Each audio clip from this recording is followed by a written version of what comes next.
Well, everybody's getting set for next Tuesday's listing of Dangote Cement PLC, $14 billion listing by introduction on the local bourse. Ahead of that, the company today made an announcement of its earnings for the third quarter of the market. But let's put that aside. We'll get to that later in the program. Let's look at the state of the market overall. Then we get down to the Dangote Cement story, which you see there somewhere in the middle of the page. Equities rally running into fatigue has been predicted. The composite index was down 0.27%. Market value also dipped 17 billion when we added 49 billion on Monday. So the fatigue started coming in on Monday when the market started slowing down. The all-share index managed 0.79% on Monday. And by Tuesday, we fell through by 0.27%. Meanwhile, the Council of the Stock Exchange yesterday approved about 23 billion naira worth of new issues for listing. The UBA PLC the commercial lender, has already raised 20 billion out of 400 billion from the marketplace in what we call debt capital market. The Police Community Bank, one of the called the frontline community banks in Nigeria, what we call the PCB, it's also listing about 2.2 billion ordinary shares on the market. The police are coming to the market. They have Nigerian police has one of the most efficient and effectively profitable community bank, or what you call microfinance bank in Nigeria. It's a story for another day how the police community bank is succeeding while others are failing. We'll look at how they run it efficiently. And the NEM Insurance, something as NEM says, is acquiring Lombard Insurance. The stock exchange gave approval for those very small acquisition that is expected to boost the position of NEM Insurance on the market here. Meanwhile, two mutual funds are being floated by investment bank company known as BGL PLC will be due for listing after the initial public offer ends on the 17th of November. And the earnings that's coming in from those companies that are on the danger list, the stock exchange, failed to boost investors' appetite. Meanwhile, banks and insurance are in sharp focus ahead of those deadlines set by the central bank between now and the early 2011. So let's get back to the Dangote Cement's third quarter earnings now for you on your TV screen. This is what the company said its numbers look like at the end of September, just about 2 weeks ago. The company says its sales volume was about 5.74 metric tons. Year to date, since the beginning of the year, 2 lines out of the 3 lines in Obajan and Kogi State are currently operating. So, and that's bringing some net profit of about 75.299 billion naira into the coffers of Dangote Cement PLC. For investors such as Boniface Okezie, who's here with us here in the studio, this is what he will be getting alongside his other shareholders in Benue Cement. Let's look at the cash dividend outlook that the company talked about. The directors proposed just on Monday, proposed a gross cash dividend of about 2 naira per share. The closure date for that will be November the 16th, and the posting of the payments will be at the end of November. That is expected to come in for those who want to spend some money for Christmas and New Year. Of course, Dangote Cement says it will be paying about 75%, as you've heard here on the program on Monday this week, 3 days ago, that 75% of its cash flow will go into cash dividend payment to shareholders of the company. Keep that at the back of your mind. That's about 2 naira there for you if you are already holding the shares of the company, perhaps via BCC. For every 2 shares of Benue Cement, you get 1 new one in Dangote Cement PLC for listing on Tuesday, the 26th of October. Let's talk about the state of the market broadly now. We'll try to get a lot of stories in between. Okezie, Boniface Okezie is here with us. Good morning. Thank you very much. Morning, Bosin. My pleasure to be here. I'm sure you're not. Are you comfortable with the 2 naira per share? At 135 naira per share. Well, that's even before the listing is done. And it's good. It's for a start. For a start. That wasn't a bad one. It's not a bad one. For a start. When the full operations now start, you can begin to now deal with them accordingly. If the cash payout isn't as what you expect, it's not flowing. It's not flowing. I'm sure some news are coming in good. Some are making you to smile. Others perhaps not. Give us a sense. The rally that we see in the stock market over the past few weeks, that the market has been up. Does it make you smile or does it make you think? But it's not in the. It is the last first quarter when the market was going up. But I said it, would it be sustained? Unfortunately, it was not sustained. It started diving, but a little few weeks, it's just a little up. But it's not going to be sustained because people are also cashing in and taking their profit. Okay, those who are, a certain percent are moving in. Others are just, keeping a watch what's going to happen, and people are buying at the lower price, also offloading. And when they offload, nobody's mopping up. It's a problem. There's a danger, until the confidence have been fully restored, until the regulator have set the pace for the market. I don't think we can say huru in the Nigerian capital market. We continue to nosedive. But for those who are taking the pen and putting their hard-earned money, where others are running away, they can cash in a little margin. They made it, but it's not that the market have come to stay with upward movement. No, it's not. Aren't we a little bit better with the way things are going? Very gentle. It's not better. It's not better, Rather than gently, it moved today. Tomorrow it comes down. Is that what we expect for the market? Isn't that how the stock market operates? But I don't think it has to operate, I don't think. Is it not going up and down? That's what the market. Yeah, it goes up and down. I agree. It goes up and down. Yes. But at least for the week, we should, we should see sustain at least for a week rally, and we see the upward movement continue to maintain the tempo, But it's not that 2 days, 3 days, the thing fluctuates, and all the gain you garnered, the thing just washed off. That's not good for us. It's not good. It makes those of you who are investors work very harder, isn't it? Because you need to work hard for the money. Because not in 2005, 2006, 2007 when the market ratcheted up 10,000 points in just 1 week. Those days are gone. Well, but yeah, it's gone. It is completely gone. Yes. But then, if the equity will rally around notches, point, based on information coming from those companies, based on their result, based on performances, and it's coming to the market, and people act on those information, and that's excellent. That's how the market should be. Okay, it's not that a company will have not had anything from that company, and you continue to see the equity moving up, then something is wrong. Then the regulator itself have not gotten it right, because all along, now they say they are correcting the market. They were the main problem. Including SEC. SEC is, is the main problem actually this problem, because I don't see any reason why a company that have not had anything like information coming out, whether the company is performing or not, and the equity is moving up, they should be able to ask questions. I mean, you see the company is coming to the market, and I don't know how they arrive on the price of that equity, and push it high, and push it to you and I to go and buy, and even taking a position to go and advise you to go and move into that stocks, and we'll begin to ask the question: how did they arrive on those prices they are pushing to us? We'll talk about. It's a problem, and now they are talking about manipulation. Who manipulated? SEC.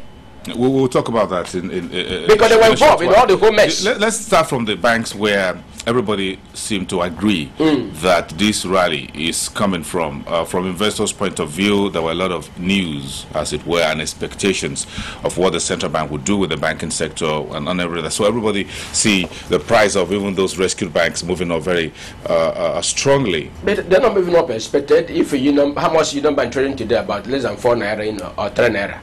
Union Bank, can you say that is moving up? I mean, in actual sense, Union Bank ought to be in that grade, in that category. So what are we talking about? What was the price then? A stock of 50 naira to 35 naira, is coming to 4 naira. That would not applaud what CBN is doing. Well, but we all agree. It is not really reflecting. There's an agreement. There's an agreement on the street that those valuations, the prices back then were also faulty. Haven't we agreed on that? Well, it cannot be faulty, because then if you say the price is faulty, then First Bank is also faulty as at then. Well, everybody were at fault as it were. But then his company is proposing 2 naira now, and the price is selling at 135 naira. Yes. We will say it's 40. That's a new one. That's a new one. When the listing comes, we should use the same yardstick. If we are correcting, things, we shouldn't feel allowed. When the issue had to deceive us in the first place. When the listing, they are the main problem, and when they push out this paper, SEC approved. Why are they blindly approving those things? When this listing, they are just deceiving the member public. When the listing issue comes, we're talking about valuation. If you say the banks, if you say the banks, but at the end of that price will tumble down. To 7 to 16 naira. No, hold on a minute. The banks. We had it in NASCON. The banks. At 22 naira. What we price today? Hold on a minute. Let's stick with the banks. We're coming to all those sectors. When the banks were at 50 naira per share, there was people who say, oh, these prices were too high back then, right? Now we sell some prices that single digit as it were. They should be trading at the 10 kobo. Then we say, no, it's a right price. What is a realistic price, you think? What I told you, the price movement of any equity must be based on information, based on performance, what the company is churning out for the public, Yes. And that should be account upward movement on any equity. Anything short of that, is still not service manipulation. So do you agree with the movement on those rescue banks? Well, the movement, can it be steadily? Even though their movement on those equity can be steadily, because we don't know where they're going. People are just buying for buying sake, or people who don't want to buy are keeping their eyes watching what's going to happen. Are you buying? Because until are you buying? I'm not buying it. Are you selling? I won't sell. But what I have there. So you are holding. When I was told we lost investment. You're playing a game here. You're playing some game here. I tell you, I'm not lost my investment. You're playing some game here. I'm not lost value. You're not buying. You're not selling, and yet you're holding on to it. I still have. But you're holding on to it. I'm holding on to it. Why are you holding on to this shit? I am holding on to it because in the price which I bought those equity have gone down drastically. I can't sell them.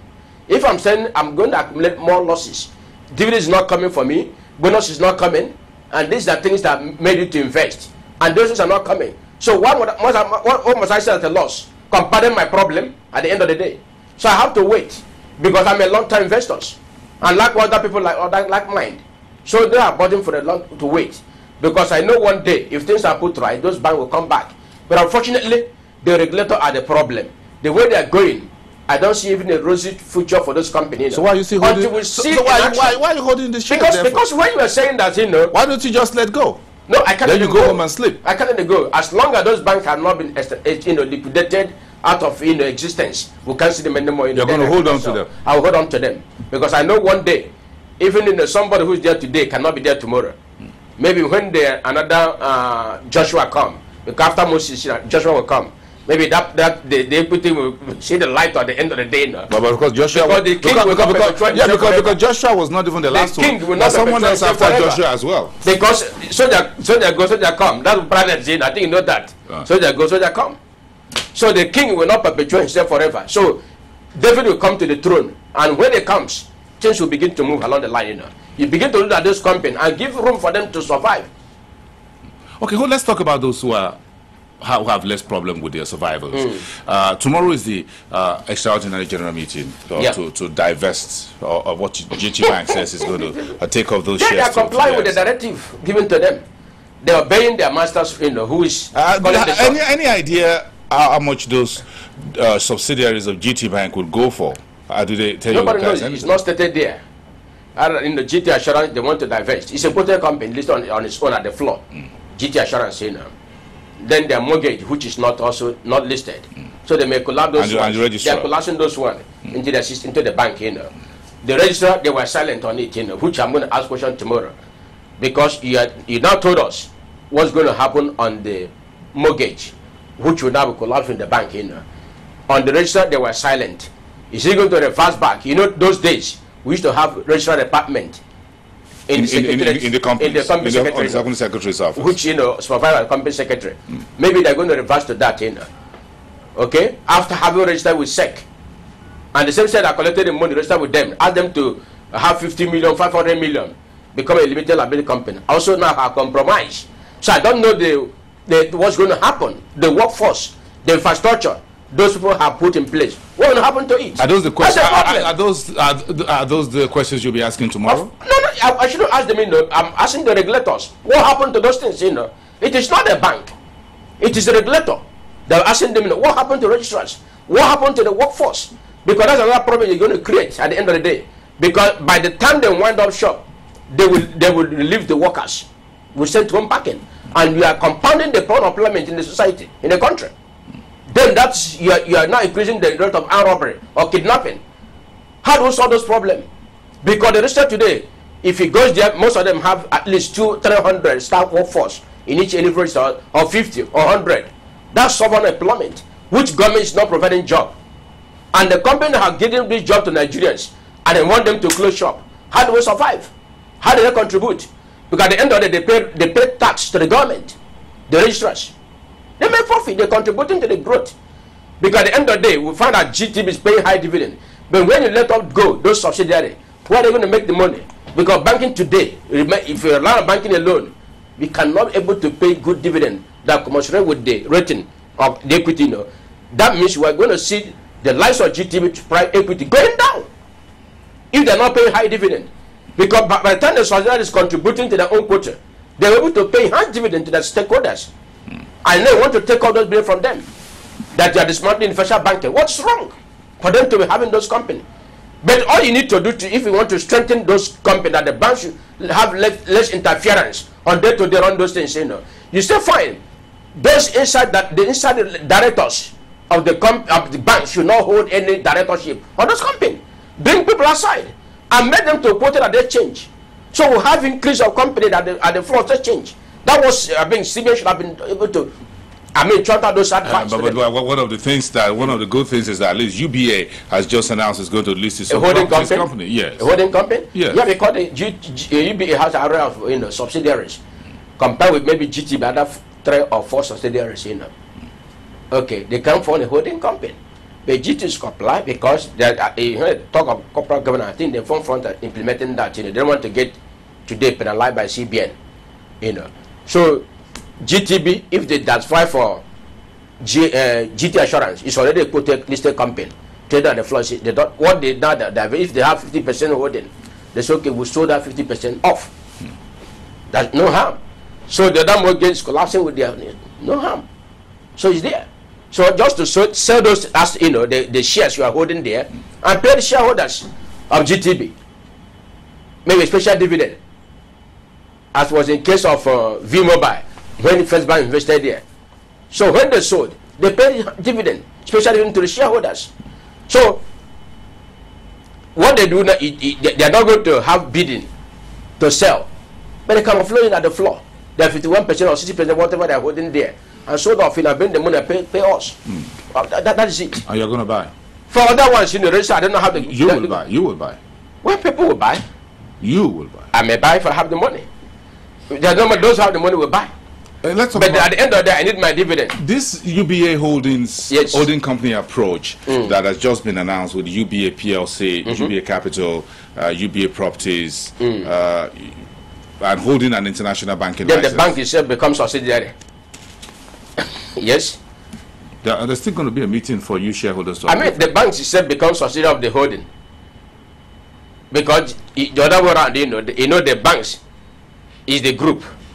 Other companies are subsidiary. So it makes your job better, isn't it? It makes your investment better, doesn't it? Of course, perhaps if UBA is selling at about 15 naira now, perhaps the holding company perhaps will be selling for 15 naira. 15 naira. Because it's going to warehouse a lot of the bigger. Well, if you're having the holding company, whatever, it still belongs to my company. It belongs to you. It belongs to me. So the bank also belongs to me because we invested there. We don't know the subsidiary. The subsidiary is floated by the money we injected into the bank. It becomes a property. So if you're holding a company and the bank is still running, so whatever the bank we're able to make and pull from this one, is still UBA. We're able to have enhanced dividend at the end of the day. I think that along the line also, I think First Bank is thinking along that line too, having a holding company. How do you? With those, by the time this administration goes, another one comes. We're not going to revert back to status school. Dismantle what they try to create another problem. Let's wait until then. Okay. Wema Bank will likely close down some shops and go back to the Southwest as a regional bank. Yes. Give us about 1 minute your thoughts on that. It's one of those who are meeting those deadlines that the central bank have sent, and they have 90 days or thereabout before the end of the year. With 10 billion. Yes. They will meet it. 10 billion. And that means they have to close other branches. Well, would you still hold your shares in Wema? Well, I have no choice. I'll have to hold. Maybe in a regional holding. By the time they're making money, maybe the dividend will not be higher. Because if they're operating within the West Axis, as the case, that's regional, from about all the whole 6 western states, they won't go beyond that. So the dividend will not be good enough. Because based on what they are going to rake in, because there's other banks going to compete with them. If the bank is doing well, even just in this maybe 5 kobo, 3 north, it doesn't matter. 3 kobo, 5 kobo at the end of the year. It doesn't matter. It's what you're doing. We still hold on. And you have companies that whether they are regional or international or national, I'm still going to hold on WIMA. You want to since WIMA is not dying, since it's still going to be in existence, we hold on to you want to hold on. You just want to hold on to everything.